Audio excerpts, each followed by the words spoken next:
ఏపీసీఐడీ మాజీ చీఫ్ సంజయ్ ముందస్తు బెయిల్ ను రద్దు చేస్తూ సుప్రీంకోర్టు సంచలన తీర్పు చెప్పింది. ఇదే అంశానికి సంబంధించి మరిన్ని అప్డేట్స్ న్యూస్ రూమ్ నుంచి మా ఇన్పుట్ శ్రీహరిని అడిగి తెలుసుకుందాం. శ్రీహరి, సంజయ్ కు ముందస్తు బెయిల్ ను రద్దు చేస్తూ సుప్రీంకోర్టు సంచలన తీర్పు చెప్పిందని చెప్పాలి. అంతేకాకుండా లొంగిపోవాలని కూడా సూచించింది. ఓవరాల్ గా దీనికి సంబంధించి మీ విశ్లేషణ ఏంటి?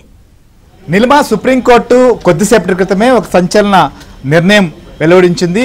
ముఖ్యంగా సిఐడి చీఫ్ గా పనిచేసినటువంటి సంజయ్ కు సంబంధించిన ముందస్తు బెయిల్ రద్దు చేయాలని చెప్పి కూడా డెసిషన్ వచ్చింది. సో ప్రధానంగా ఆయన గతంలో ఆంధ్రప్రదేశ్లో జైళ్ల శాఖలో పనిచేసినప్పుడు కావచ్చు, ఎస్సీ ఎస్టీలకు సంబంధించినటువంటి అవగాహన సదస్సులకు సంబంధించినటువంటి నిర్వహణకు కావచ్చు, వీటన్నిటిపైన ఆయన పైన పెద్ద ఎత్తున అవినీతి ఆరోపణలు వెల్లువెత్తాయి. ఈ నేపథ్యంలో కేసులు కూడా నమోదయ్యాయి. ఈ నేపథ్యంలో ఆయన హైకోర్టు నుంచి కూడా గతంలో ఊరట లభించేలాగా ఆయన ముందస్తు బెయిల్ పొందారు. అయితే ప్రస్తుతం ఆ ముందస్తు బెయిల్కి సంబంధించినటువంటి విషయంలో సుప్రీంకోర్టు కీలకమైనటువంటి ఆదేశాలు ఇచ్చింది. బెయిల్ను కూడా రద్దు చేసినటువంటి పరిస్థితి.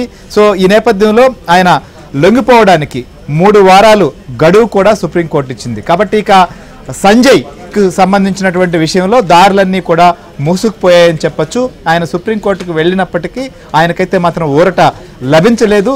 దీంతో హైకోర్టు గతంలో ఇచ్చినటువంటి వెసులుబాటును కూడా ఆయన కోల్పోయినటువంటి పరిస్థితి మాత్రం స్పష్టంగా కనిపిస్తోంది. ఈ నేపథ్యంలో సంజయ్ ఇక ఖచ్చితంగా ఈ కేసు సంబంధించినటువంటి విషయంలో లొంగిపోవాల్సినటువంటి పరిస్థితే ఏర్పడింది.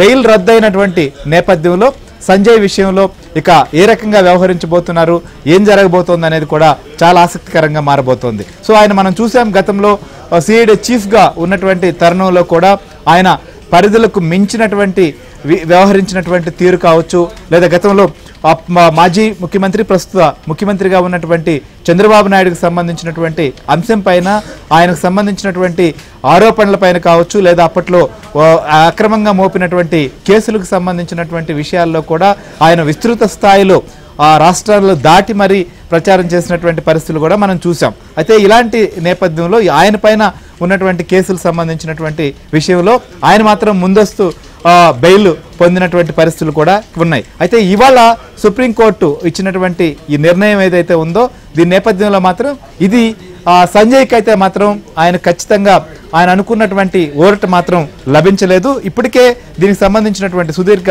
వాదనలు కూడా సాగాయి. గతంలో కూడా దీనిపైన నిర్ణయం ఉంటుందనుకున్నప్పటికీ వాయిదా వేశారు. సో ఈ నేపథ్యంలో ఇవాళ తీసుకున్నటువంటి నిర్ణయం సుప్రీంకోర్టు అందులో పొందుపరిచినటువంటి అంశాలు, సుప్రీంకోర్టు చేసినటువంటి